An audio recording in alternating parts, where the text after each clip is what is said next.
Hello friends, मैं doctor Mahipal Singh, physiotherapist from Winsome rehab centre. आज मैं आप लोगों को एक्सरसाइज बताने वाला हूँ वेरिकोज वेन, या इसे स्पाइडर वेन भी कहते हैं। मोस्ट ऑफ दी जो हाउस वाइफ विमेंस हैं वो जनरली इस प्रॉब्लम से परेशान होती हैं। कई लोग परेशान नहीं भी होते हैं, फिर भी आपकी लेग्स देखने में काफ़ी बुरी लगती हैं। परेशान इन द सेंस जिनकी ये प्रॉब्लम बढ़ जाती है, पैरों में थकान, भारीपन, डल पेन सा 24 घंटे होता रहता है, वो इरिटेट हो रहे होते हैं। बट कई लोगों में ऐसा भी होता है कि वो नॉर्मल से ज़्यादा एक्टिव और फिट हैं, तो इतनी कंप्लेन नहीं करती है, पर आपकी स्ट्रेंथ को डेफिनेटली ये कम करती ही करती है। तो आमतौर से ये हमारे मैक्सिमम हाउस वाइफ्स में मिलती हैं प्रॉब्लम्स। कुछ प्रोफेशनल्स भी हैं, पर डिपेंड करता है कि उनका पोस्चर कैसा है। तो जो मेरे इतने सालों की प्रैक्टिस है उसकी वजह से मैं कह सकता हूँ कि ये आपके, एक तो ये पैरों का दिल होता है, ये पैरों का हार्ट होता है, इससे रिलेटेड इसकी प्रॉब्लम होती है। जनरली ये सबको पता है, कुछ ब्लड के बारे में भी कह रहे होते हैं, पर कहीं ना कहीं इसके लिए आपका पोस्चर भी रिस्पॉन्सिबल होता है। जैसे कि वाइफ जो हस्बैंड होते हैं वो अपना बाहर की एक्टिविटी करते हैं, बीच में उन्हें बैठने को मिलता है, बाकी एक्टिविटीज़। बट जो हाउस वाइफ होती हैं या जो घर में लेडीज़ या गर्ल्स रह रही हैं, अगर वो किचन का काम या घर का काम करते हैं तो कहीं ना कहीं वो पूरे दिन में मोर देन 10,000 स्टेप चलते हैं। उसमें उनकी लेग्स काफ़ी ज़्यादा टेंस्ड और टायर्ड भी हो जाती है। कहीं ना कहीं उसमें हमें अगर बहुत ज़्यादा, जैसे स्लिपरी फ्लोर है, बहुत बड़े बड़े स्टेप लेके नहीं चलते हैं, क्योंकि कुछ ही स्टेप्स के बाद घर में सोफ़ा बाकी चीज़ें होती हैं, तो बहुत ज़्यादा मूवमेंट्स नहीं होते हैं, तो उसकी वजह से भी ये प्रॉब्लम्स आती हैं।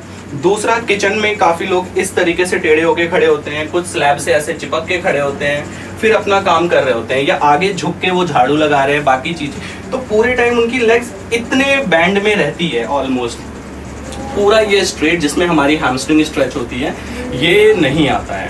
तो उसकी वजह से भी ये प्रॉब्लम जनरली उनके अंदर मिलती है। जैसा कि ये हमारी काफ मसल्स हैं, इसे हमारे पैरों का दिल भी कहा जाता है। ये हमारे पैरों का दिल है, जो बॉडी का हमारा सेकंड हार्ट होता है। अब ये पंप कैसे करता है? जब हम ये मूवमेंट कराते हैं पैरों को ऊपर नीचे वाली, तब ये पंप करता है। अगर आप अपने पैरों पे भी ऐसे हाथ लगाएंगे काफ में एंड इस मूवमेंट को करेंगे तो आपको फील होगा कि ये प्रॉपर पंप कर रहा है। ये पंप करना ही आपके ब्लड को नीचे से ऊपर पहुंचाता है। तो जनरली जब हम वॉक करते हैं तो टो पे चलते हैं, हील पे चलते हैं, इस स्टेप की वजह से नॉर्मली हमारा ये पंप करता रहता है और हमारे पैरों में प्रॉब्लम नहीं होती है। एग्जाम्पल के लिए, जैसे कुछ वीमेंस होती हैं जो बहुत लंबी जर्नी कर रहे हैं, कि कार में बैठी हुई हैं, बस में बैठी हुई हैं, तो कहती हैं कि जैसे ही हम ट्रैवल करते हैं हमारे पैरों में सूजन आ जाती है। उसका रीज़न यही होता है कि बहुत देर तक वो पैर लटका के बैठी हैं, ये मूवमेंट उनके नहीं होते हैं, ना ही वो वेट लेते हैं, तो ब्लड जो है वो थोड़ी देर में अपना का बहुत ज़्यादा सर्कुलेशन नहीं होती है। उसकी वजह से भी यहाँ पे पैरों में स्वेलिंग आ जाती है। तो मोस्टली हमें जो है इस मूवमेंट को ध्यान में रखना चाहिए, ताकि हमारे काफ मसल सही पंप करे और इसका वॉल्व नहीं खराब हो। जनरली वॉल्व खराब होने की वजह से ही आपको वेरिकोज वेन या स्पाइडर वेन की प्रॉब्लम्स आती है। कई बार इस तरीके की प्रॉब्लम जो है आपके पैरों के टेंशन, पैरों के प्रॉपर ब्रीथ ना करने की वजह से भी, नॉर्मल से ज़्यादा आपके पैरों के थकने की वजह से भी इस तरीके से वेन रप्चर होती हैं। ये बॉडी के अलग अलग पार्ट्स में भी मिलती हैं। लेग्स में ये मोस्ट कॉमन है, क्योंकि पूरे टाइम हमारा वेट जो है वो लेग्स ले रहा है, मूवमेंट्स कर रहा है, उसके साथ साथ हम हैवी ऑब्जेक्ट वगैरह भी लिफ्ट कर रहे होते हैं। तो हमें नॉर्मली ध्यान देना होता है कि लेग्स इतना मुड़ने के बजाय ये प्रॉपर स्ट्रेच भी बीच बीच में हो। इसकी बहुत ही बेसिक और छोटी सी एक्सरसाइजेज हैं, वो मैं आप लोगों को बता देता हूँ। सबसे पहले हमारी ये मूवमेंट्स होने चाहिए।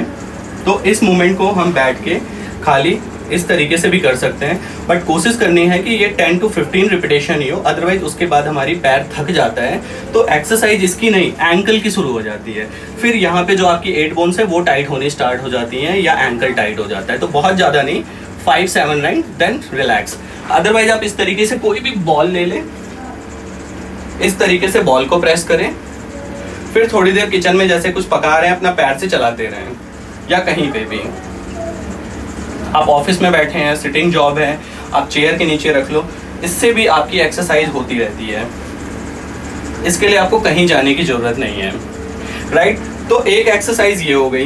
दूसरी एक्सरसाइज है, आप इस तरीके से किसी भी ईंट को ले लें और उस पर इस तरीके से आपने अपने टोस को रखना है और सीधे खड़े हो। आपको ये पूरी हैमस्ट्रिंग स्ट्रेच फील होगी, जिससे आपका ब्लड सर्कुलेशन लेग का बेटर हो जाता है और इस तरीके की छोटी मोटी ब्लॉकेज जो है वो इजीली रिजॉल्व हो जाती हैं। कुछ लोग हैं जिनके लेग्स में बहुत टाइटनेस होती है, वो इस तरीके से ही खड़े हो सकते हैं, वो पूरा स्ट्रेट नहीं होंगे, बट कोई नहीं, 10 दिन 20 दिन 1 महीने के अंदर अंदर आप ऑटोमेटिक स्ट्रेट हो जाएंगे। उसके बाद आप जितना ऊपर देखने की कोशिश करेंगे उतनी लेग्स में स्ट्रेचिंग आएगी। ये एक बार में आपने 20-30 सेकेंड्स, देन रिलैक्स। फिर आप 5 to 7 रिपीटेशन कर सकते हैं और एवरी हाफ एन आवर के बाद आप इस एक्सरसाइज को रिपीट कर सकते हैं। दूसरी एक्सरसाइज है, इसमें मायोफेशियल स्ट्रेच और थोड़ा सा डीप टिश्यू मोबिलाइजेशन भी हेल्प करता है। तो आप प्रॉपर यहाँ पे इसके आप आगे पीछे इस तरीके से थंब लगाएं, ये इस तरीके से आप रिलीज करें। आपने मसाज नहीं करनी है, जस्ट इसको प्रेस किया ये, और थोड़ी देर इस तरीके से ग्रिप किया, पंप, और ये मायोफेशियल स्ट्रेच। सी अभी आप देखिए ये कम होनी शुरू हो गई। बाद में ये फिर से थोड़ी वापस आती हैं, पर हाँ डे बाय डे इसमें फ़र्क पड़ेगा और ये ऑलमोस्ट कम हो जाएंगी। थोड़ा ये पेनफुल होता है तो आप थोड़ा प्यार से करेंगे, क्योंकि स्किन भी यहाँ की सेंसिटिव होती है, सॉफ्ट होती है, तो ऐसे चोट ना लगे। आप फ्रिक्शन के लिए मॉइस्चराइज़र या क्रीम, ऑयल कुछ भी अप्लाई कर सकते हैं। सी ये चेंजेस। उसके बाद आप इस तरीके से पंप कराएंगे, काफ मसल्स को भी इस तरीके से आप पंप करेंगे। ये बिल्कुल टाइट नहीं रहने चाहिए, जितना लूज़ होगा उतना बेटर होगा। उसके बाद आप अपने हैंड को क्रॉस करें एंड ये स्ट्रेच किया, 10 to 15 second hold, then relax, stretch, then relax. उसके बाद आपने इस तरीके से पैरों को पकड़ लेना है और यहाँ से आपने नी बैंड करिए, आपने थोड़ा 5 सेकेंड होल्ड किया, then relax, 5 second hold, then relax, 5 second hold, then relax. आप यहाँ डिफरेंस देख सकते हैं कि पहले से ये बेटर है। उसके बाद जो दूसरी एक्सरसाइज है, आपने ये ग्लूट्स, इसके टाइट होने की वजह से भी आपकी लेग ब्रीथ नहीं करती है और पैरों में थकान और भारीपन होता है। आपने सिंपली ये बॉल एंड सॉकेट है, आपने ये हिप्स के अपर एरिया पे, ये लोअर, ये नी बैंड करिए आप, ये जल्दी जल्दी 10 to 15 रिपीटेशंस ये करानी है। 2 मिनट में लेग लूज हो जाएगी। इसकी टाइटनेस की वजह से भी आपके नी में पेन आता है। अगर आप ये एक्सरसाइज रेगुलर करके रखेंगे तो आपकी नी का पेन भी काफ़ी हद तक कम हो जाएगा। तो ये वो बेसिक एक्सरसाइजेज हैं जिन्हें आप अक्सर कर सकते हैं अपने घर में। और कुछ लोगों में ये जैसे फेयर स्किन है तो इसमें काफ़ी ज़्यादा नज़र आ रही हैं। कुछ ऐसी भी स्किन होती हैं जो थोड़ी डार्क होती हैं या टाइट होती हैं, उनमें इतनी ईजिली नहीं मिलती हैं। तो बट आप ये एक्सरसाइज एज ए प्रिकॉशनली भी कर सकते हैं। जिन्हें ये बेसिक प्राइमरी लेवल पर प्रॉब्लम है वो इन एक्सरसाइज को रेगुलर करें, डेफिनेटली उनको हेल्प मिलेगी। जिनको प्रॉपर वेरिकोज वेन है, प्रॉपर पेन है, अच्छी खासी प्रॉब्लम है, तो मेरी प्रीवियस वीडियो में काफ़ी डिटेल में है उससे रिलेटेड एक्सरसाइजेस, वो आप कर सकते हैं। बाकी कुछ डिफरेंट टाइप ऑफ प्रॉब्लम है तो आप हमारे चैनल पे हमसे पूछ सकते हैं, उससे रिलेटेड वीडियो शेयर करें, हम आपको डेफिनेटली उसका जवाब देंगे। Thank you so much.